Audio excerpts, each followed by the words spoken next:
our DJs here in the Philippines, given them a platform na talagang mai-deliver nila at mabibigay nila yung kanilang talent at skills dito sa D1 1206 lang yan. And still, meron pa rin po sa ating nagpapashoutout happy 60th birthday Ate Joy Angela Bañez and YT Mommy Dearest Ate Pet from DJ Oliver.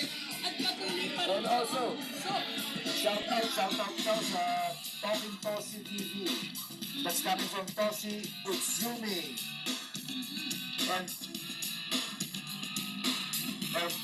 meron pa ba?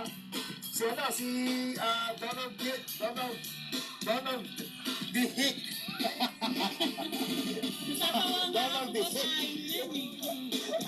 Shouting out to Sequence 7 Mobile over in Doha, Qatar.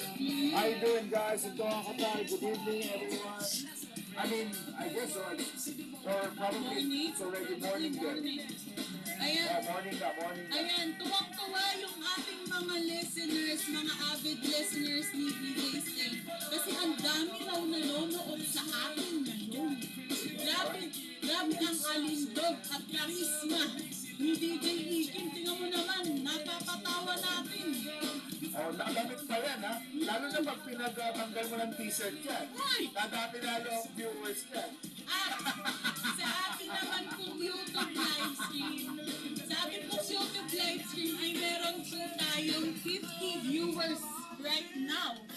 Ayan, meron, nagpapa-shoutout po si Toshi TV. Sabi niya, shoutout sa lahat ng employees ng Talking Toshi TV. Thanks. To all our viewers right now, especially on our Facebook, keep on sharing our live stream. Ayan, Para mabigyan natin ng mas magandang promotion ng ating mga Filipino DJs here in the Philippines. Alam mo, DJ Sting, one thing I learned dito sa inyong mobile survey, bukod sa sobrang saya niya,